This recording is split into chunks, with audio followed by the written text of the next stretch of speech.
4 ঘন্টা কিছু মিনিটের মধ্যে দীঘায় এসে পৌঁছে গেলাম। আমরা প্রথমে যাব উদয়পুর। রয়েছি বেঙ্গল আর উড়িষ্যা বর্ডারের মধ্যে। এখন আমরা পৌঁছে গেলাম উদয়পুর সি বিচ। তো এখানে গাড়ি পার্কিং নিল 20 টাকা করে। এই হচ্ছে উদয়পুর সি বিচ, পুরো ভরা।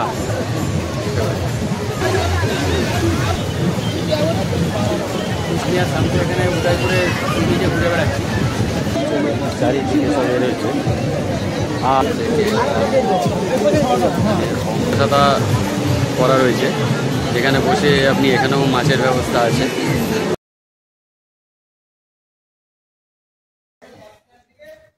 এই আমরা এখন এসে গেছি কুশিয়ানা ব্রিজে।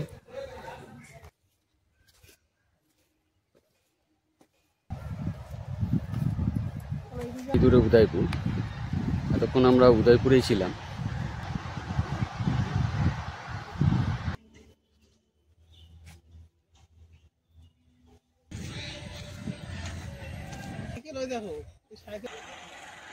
এই আই লাভ ঢেউসাগর।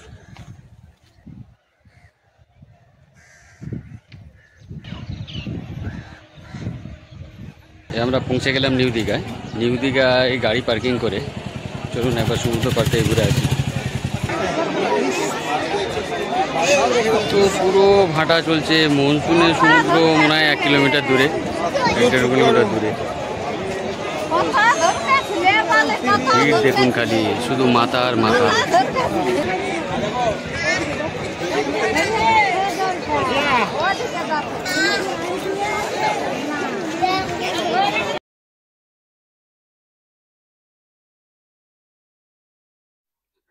এর আগের ভিডিওতেই আপনারা দেখেছেন আমরা 4 ঘন্টার কিছু বেশি সময়ের মধ্যেই দীঘা পৌঁছে প্রথমেই চলে গেছিলাম উদয়পুর, তারপরে ওশিয়ানা ব্রিজ এবং ঢেউসাগর, তারপরে আমরা চলে যাই নিউ দীঘা। এবং এবার আমরা নিউ দীঘা থেকে বেরিয়ে যাচ্ছি জগন্নাথ ধামের উদ্দেশ্যে। তো যদি এখন খোলা থাকে তাহলে ওটা দর্শন করব, আর যদি না হয় তাহলে আমরা ওল্ড দীঘায় চলে যাব। সেখানে গিয়ে আমরা স্নান করে খেয়ে দিয়ে তারপরে আবার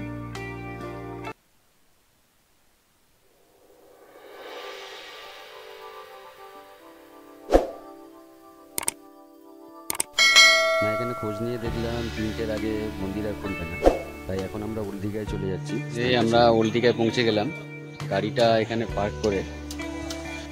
তো আপাতত সমুদ্রের দিকে যাচ্ছি। খুব রোদ, তাই যতটা ছাওয়া দিয়ে যাওয়া যায়। জল খেতে হবে, প্রচুর জল ফিভার দিয়েছে।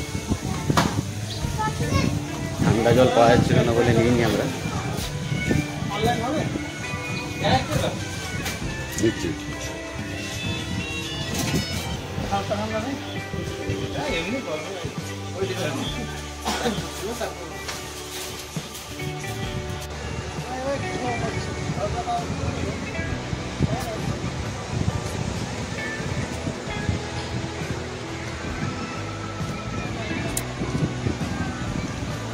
এখন আমরা রয়েছি ওল্ড দীঘা বিচে। খালি লোক দেখুন,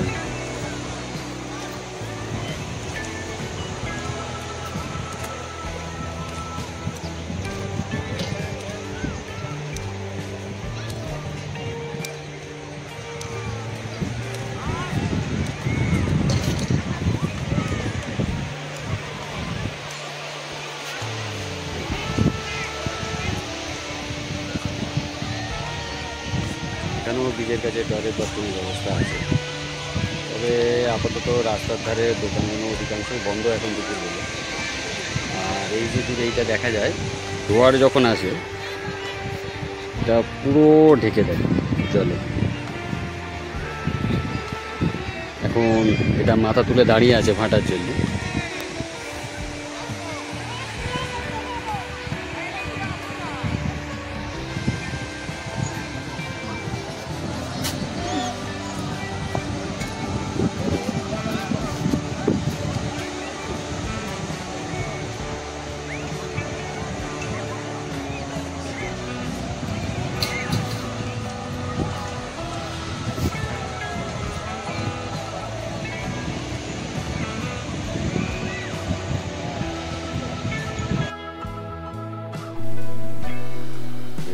দীঘা থেকে বেরিয়ে যাচ্ছি, জোর খিদে পেয়েছি। তো আগে কিছু খাবো, তারপরে যাবো জগন্নাথ। তো চলুন প্রথমে কিছু খেয়ে নেব, তারপর স্নানটাও আমরা এখান থেকেই সেরে নিয়েছি। আজকের লাঞ্চে আমরা নিয়েছি কাতলা মাছের থালি। তো সাথে দিয়েছে হচ্ছে ঝুরো আলু ভাজা, নুন আর পেঁয়াজ, লেবু, মাছ, এখানে একটা শাকের কিছু তরকারি রয়েছে, এখানে রয়েছে সোয়াবিনের তরকারি, এটা ডাল, আর এটা একটা শাকের কিছু জিনিস। তো ওভারঅল খাবারটা ভালো। তো চলুন খেয়ে দেখা যাক।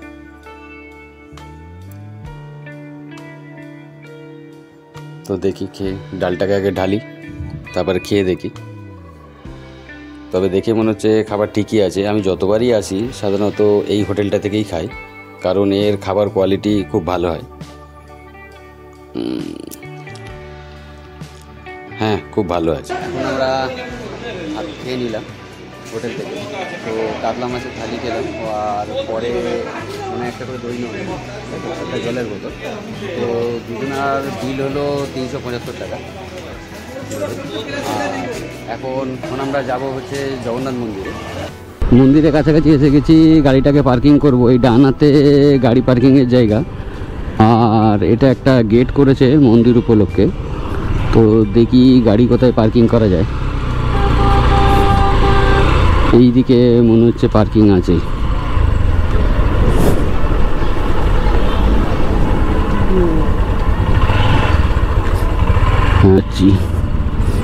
কোনো তো একদিক করি, চল।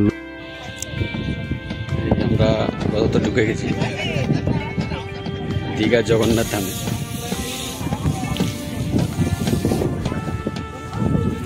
এদিকে চারিদিকে সবুজ, গাছের গাছ, এদিকে কিছু জায়গা করেছি। আর এখানে যজ্ঞ হয়।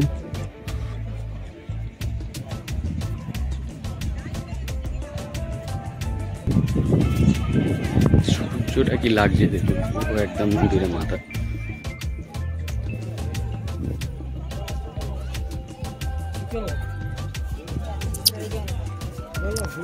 প্রায় 20 একর জায়গা নিয়ে তৈরি, প্রায় 200 কোটি টাকা ব্যয় এই মন্দিরটি স্থাপন করেছেন মাননীয় মুখ্যমন্ত্রী মমতা বন্দ্যোপাধ্যায়।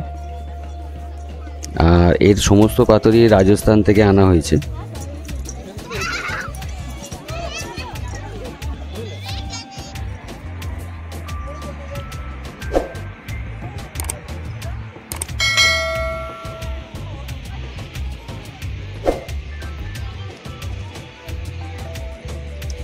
সেই দিকে রাখা রয়েছে রড।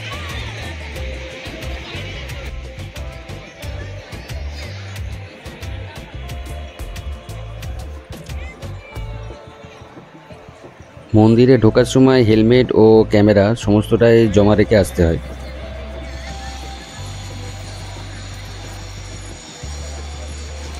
আর মন্দির খোলা থাকে সকাল 6টা থেকে 1টা পর্যন্ত এবং দুপুর 3টে থেকে সন্ধে 8টা পর্যন্ত। আর এটা হচ্ছে মেন সিংহদ্বার। ও কি লাগছে দেখুন, দারুণ কারুকার্য, পুরো পুরীর মন্দিরের আদলে তৈরি। এখানে বেশ কিছু লোকজন বসে আছে, তো সিকিউরিটি গার্ড তাদেরকে সরাচ্ছে।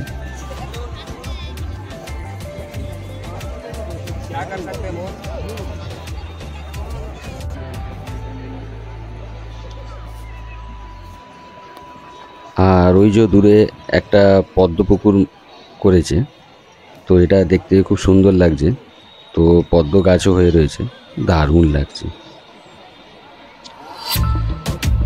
চারিদিকে একেবারে পরিষ্কার পরিচ্ছন্ন।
আমরা মন্দির থেকে বেরিয়ে যাচ্ছি।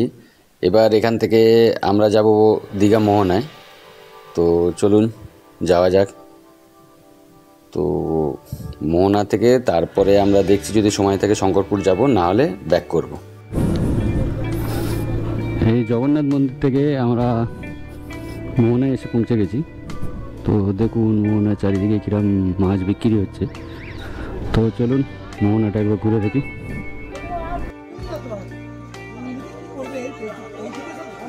দেখুন এখানে কত রকমের শুটকি মাছ হয়। এখান থেকে আপনারা যে কোনো রকম শুটকি মাছ বা কিছু নিতে পারবেন।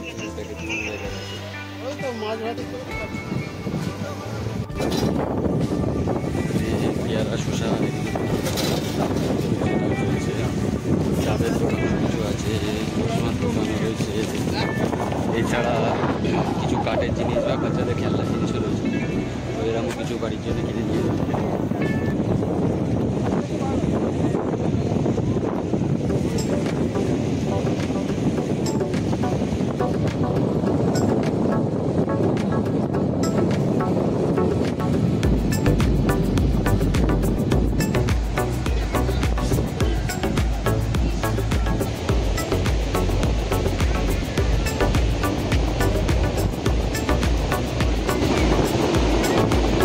এখন আমার জ্যাকেট নিয়ে বোঝা যাচ্ছে, যা গরম পড়া যাচ্ছে। তো বাধ্য হয়ে এখন শাঙ্কু নিজে পিঠে নিয়ে ঘুরে বেড়াচ্ছে।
থেকে আমরা বেরিয়ে যাচ্ছি।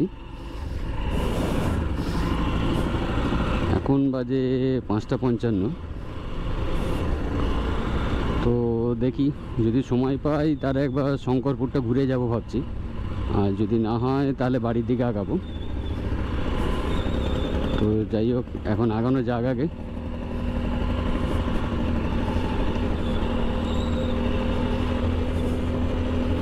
সমুদ্রের পাশ দিয়ে যাচ্ছি, বুঝতে পারছি না যে গোপ্রোতে কিছু বোঝা যাচ্ছে কিনা। তো এখন আমরা মোহনা থেকে যাচ্ছি শঙ্করপুর। কাকা সাইড দাও, খালি দূরে আকাশটা দেখুন। দারুণ লাগছে। আর রাস্তা নিয়ে তো কোনো কথাই হবে না, কি সুন্দর লাগছে খালি দেখুন।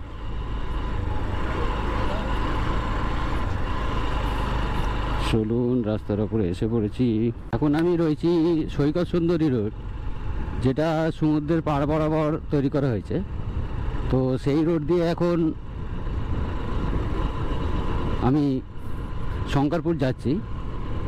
তো দেখুন দৃশ্যটা কি সুন্দর লাগছে, যদিও আমি জানি না যে গোপ্রোতে পুরোটা আসছে কি না, তবে এলে দেখুন কত সুন্দর লাগছে।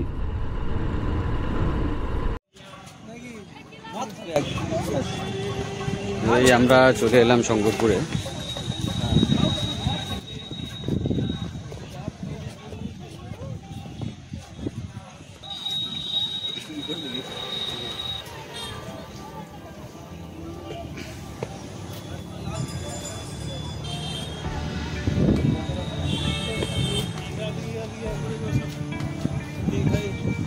বাঙালির প্রিয় জায়গা।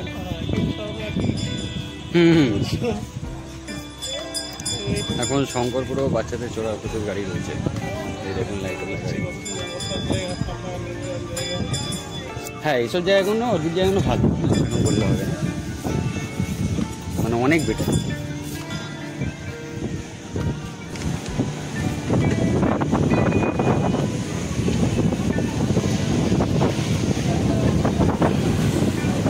এবার একটু বসবো এখানে, বসে তারপরে যাব।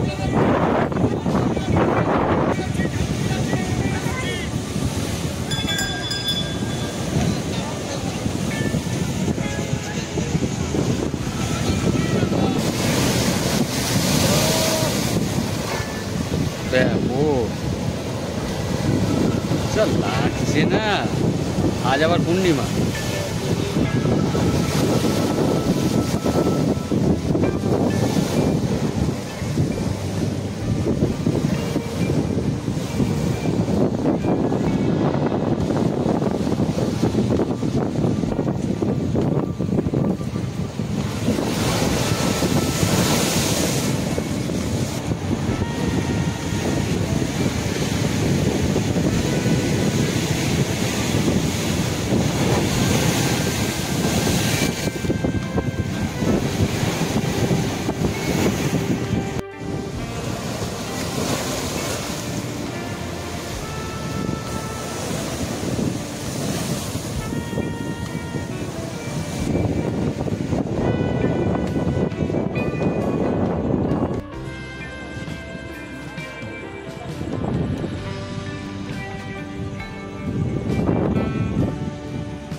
বাচ্চাদের নিয়ে আসতে পারে।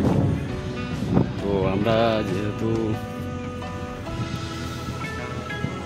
ওইদিকে আমাদের দেরি হয়ে গেছে, এখানে আমরা আগে পৌঁছাতে পারিনি।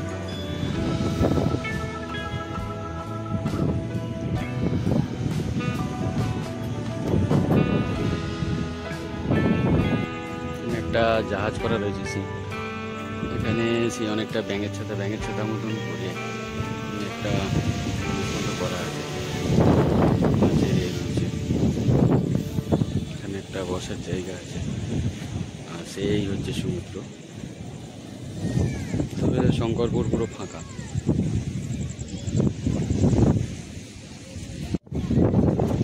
চলুন তাহলে আমরা এখান থেকে বেরিয়ে যাই। এবার আমরা এখান থেকে কলকাতায় ফিরব। তো যাই, দোকানে গিয়ে কথা হচ্ছে। এই দিদির দোকানে দাঁড়িয়ে তো আমরা একটু চা খেলাম। আর উনি যেটা বললো আমাদেরকে, যে উনি এখানে যদি মাছ বা যে কোনো কিছু ভাজার জন্য যদি আগে থেকে বলে যাওয়া যায়, তাহলে উনি সেগুলোকে ভেজে দেন বা করে দেন। ঠিক আছে, আপনারা যদি শঙ্করপুর আসেন তাহলে ওনার এই যে স্টল, যেটা হচ্ছে সি বিচের সামনে, তো ওনার সাথে একবার যোগাযোগ করতে পারেন। দিদিকে দেখাচ্ছি, দিদির নাম বলে দিচ্ছি। দিদি, আপনার নাম কি? এটা বড়াই। এটা বড়াই। ঠিক আছে, একেবারে এই যে দেখছেন এখানে যে সব শোপিসগুলো সব সাজানো আছে, যেগুলো পার্কের মধ্যে করেছে, এসে তার সামনেই একেবারে দোকান। আমরা চাটা খেয়েছি, খুব সুন্দর করেছেন চা, এবং সবচেয়ে বড় কথা হচ্ছে ফ্লাক্সের চা দেননি, উনি চা করেই দিয়েছেন আমাদেরকে। তো ওনার সাথে এতক্ষণ ধরে গল্প করছিলাম। 10 টাকা করে চা, আমরা দুজন দুটো খেলাম। ওনার যেটা উনি বলছেন ফ্লাক্সের চা হয় না, মানে উনি বললে চা করেই দেয়, এবং সমস্ত রকম রান্না, মাছ ভাজা, সমস্ত রকমেরই সুবিধা আছে, বললে আপনাকে দেখিয়ে সাথে সাথে করে দেবে। তো শঙ্করপুর এলে অতি অবশ্যই একবার ভিজিট করবেন ওনাদের। এখানেও দেখুন, ওটা অনেক জায়গা, এই যে এখানে সোলার রয়েছে, মাছ রাখারও জায়গা রয়েছে। তো অতি অবশ্যই এলে একবার এখানে যোগাযোগ করুন। এখন বাজে 7:24, আর এখান থেকে আমাদের বাড়ির দূরত্ব বেহালা দেখাচ্ছে 178.5, আর যেতে সময় লাগবে 4 ঘন্টা 29 মিনিট। তো চলুন আমরা এখান থেকে যাত্রা শুরু করছি আপাতত বাড়ির দিকে। এখন বাজে 7:25।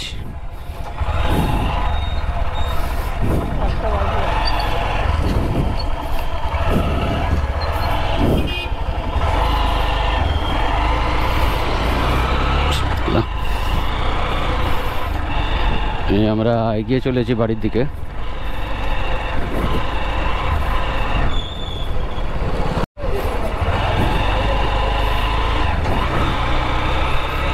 শঙ্করপুর থেকে বেরিয়ে যাচ্ছি আমরা।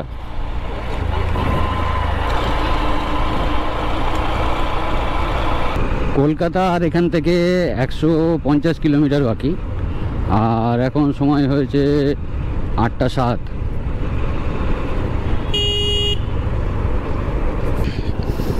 এই সামনের মোড় থেকে আমরা বাঁ দিকে নিয়ে নেব।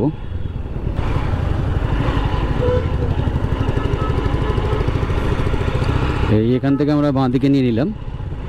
ওটা যদি সোজা চলে যেত তাহলে ওটা কন্টাই শহরের দিকে চলে যাচ্ছিল, কিন্তু আমরা কন্টাই শহরের দিকে না গিয়ে আমরা বাঁ হাতের রাস্তা ধরে যাচ্ছি।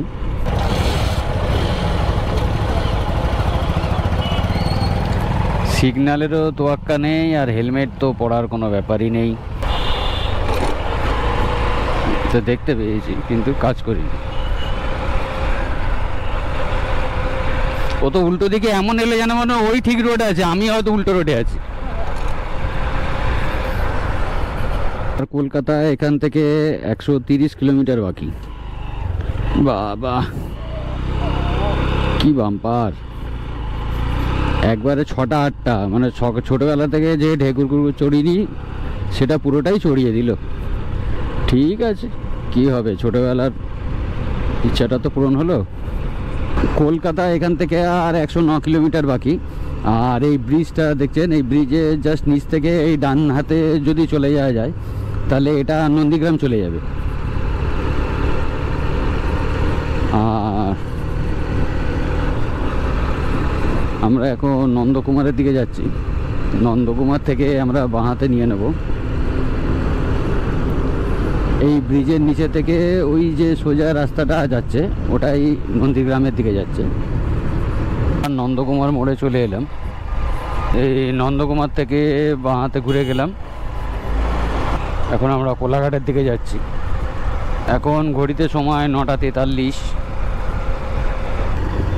আজকের দিনে দীঘা থেকে আসা, আর এটা হচ্ছে প্রথম টোল।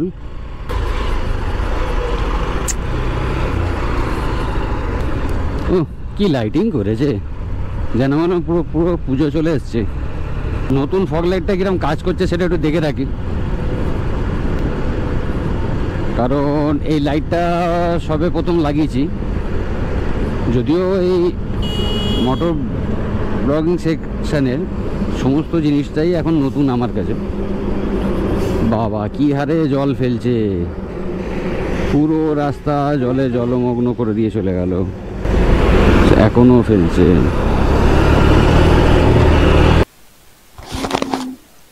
এই আমরা কোলাঘাট পৌঁছে গেলাম। তো কোলাঘাট ক্রস করেই তারপর আমরা চা খাবো। এখন ঘড়িতে সময় 11:17, আর এখান থেকে এখনো বাকি হচ্ছে 50 কিলোমিটার, যা সে যেতে সময় লাগবে 1 ঘন্টা 30 মিনিটের মতো। আমরা NH-16 ওপর দিয়ে যাচ্ছি। দিল্লি এখান থেকে 1536 কিলোমিটার বাকি। আজকে দীঘা থেকে ফেরার পথে এটা হচ্ছে দ্বিতীয় toll plaza, Dhulagori toll plaza. জালা ধুলাগড়ি টোল প্লাজা ক্রস করছি। বাবা রাস্তার অবস্থা কি কাকা, আর পাউডার উড়িও না।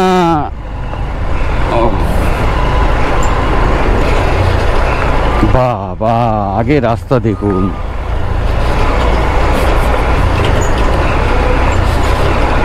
তো রাস্তায় ধুলো না ধুলো, এ রাস্তা কিছু বোঝা যাচ্ছে না, যেন মনে হচ্ছে মেঘের ভেতর থেকে যাচ্ছি। এই হোক, একে ক্রস করি আগে। এখন ঘড়িতে সময় হচ্ছে 11টা 41, আর এখান থেকে বাকি হচ্ছে 29 কিলোমিটার, যা দেখাচ্ছে যেতে সময় লাগবে 1 ঘন্টা। কি হলো কাকা দেখি। ও আচ্ছা, গাড়িটা বের হচ্ছিল, তাহলে ঠিক আছে। দেখেছেন কোনো হেলমেটের বালাই নেই রাস্তায়। গাড়ি কিনবে তবু হেলমেট কিনবে না এরা, নাকি হয়তো আছে বাড়িতে রেখে দিয়েছে, কে জানে।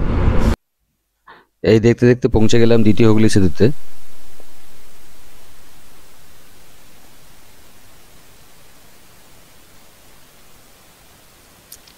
ও বাবা, দ্বিতীয় হুগলি সেতুতে রাস্তা খুব জ্যাম রয়েছে, তো দেখি পাশ কাটিয়ে কাটিয়ে যাওয়া যাক। বাবা রে,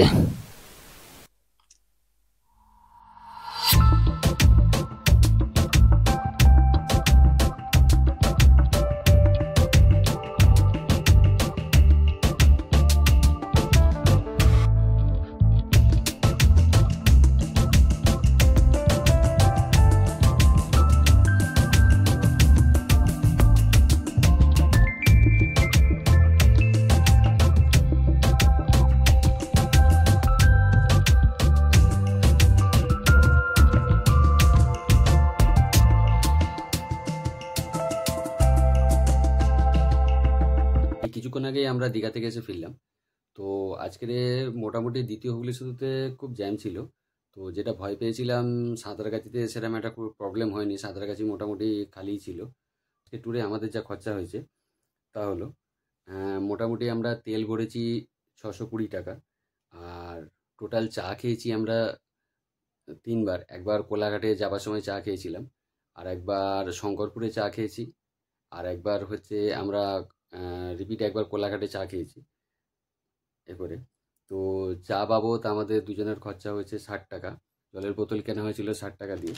আর যে লাঞ্চ করেছি তাতে সেই বাবদ খরচা হয়েছে 375 টাকা। আর পার্কিং ফিস লেগেছে মোটামুটি আমাদের 70 টাকা। ব্রেকফাস্ট করেছি আমরা 60 টাকা দিয়ে। তো আর আইসক্রিম খেয়েছিলাম দুটো 30 টাকা আলা। তো মোটামুটি খরচ হয়েছে আজ আমাদের 1300 টাকার মতন। মানে এক একজনের মাথা পিছু খরচ হয়েছে 650 টাকার মতন। এই হলো আমাদের টোটাল আজকের একদিনে দীঘায় যাওয়া ও আসা ট্যুরের টোটাল খরচ।